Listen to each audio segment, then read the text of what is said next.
सीतानाथ समारंभां श्रीरामानंदाय मध्यमाम् अस्मदाचार्यपर्यन्तां वन्दे गुरुपरम्पराम्।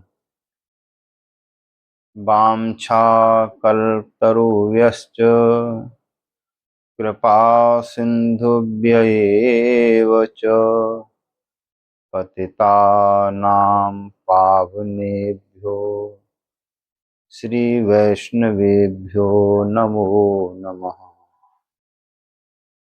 प्रह्लाद नारद पराशर पुंडरीको व्यासाम्बरीश सुक शौनक भीष्मदाल्व्यान् रुक्मांगदार्जुन वसिष्ठ विभीषणादीन् पुण्यान् परम भागवतान् नमामि। संत सरल चित जगत हित जान स्वभाव सनेव बाल विनय सुनि कर कृपा श्री राम चरण रति दे। बंदहु संत समान चित हित अनहित नहीं को अंजलिगत शुभ सुमन जिमि सम सुगंध कर दो। बार बार पद बंदहूँ श्री नाभा आभा ऐन जिन काढ़ो गावा वेद को भक्त माल रस दें। प्रियादास जू के पद कमल बंदहूँ बारंबार कीनी भक्ति रस बोधनी टीका अति सुख सार। भक्त भक्ति भगवंत गुरु चतुर नाम बपुए इनके पद वंदन किए नासहि विघ्न अनेक। मंगल आदि विचार रह वस्तु न और अनूप हरिजन को यस गावते हरिजन मंगल रूप। तब संतन निर्णय लियो मति श्रुति पुराण इतिहास भजिवे को दोई सुगर कै हरिदास।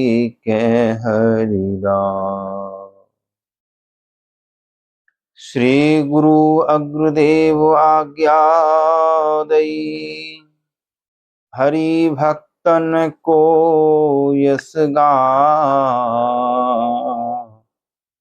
भव सागर के तरन को नाहिन आन उपाय। श्री हरि जू आए विराजिए कथा सुनो इतिहास। तुम श्रोता यह माल के तब पद रज हम ता पाछे जो और हो श्रोता हैं रत खान इन कर सकल मनोरथ पूर्व श्री भगवान।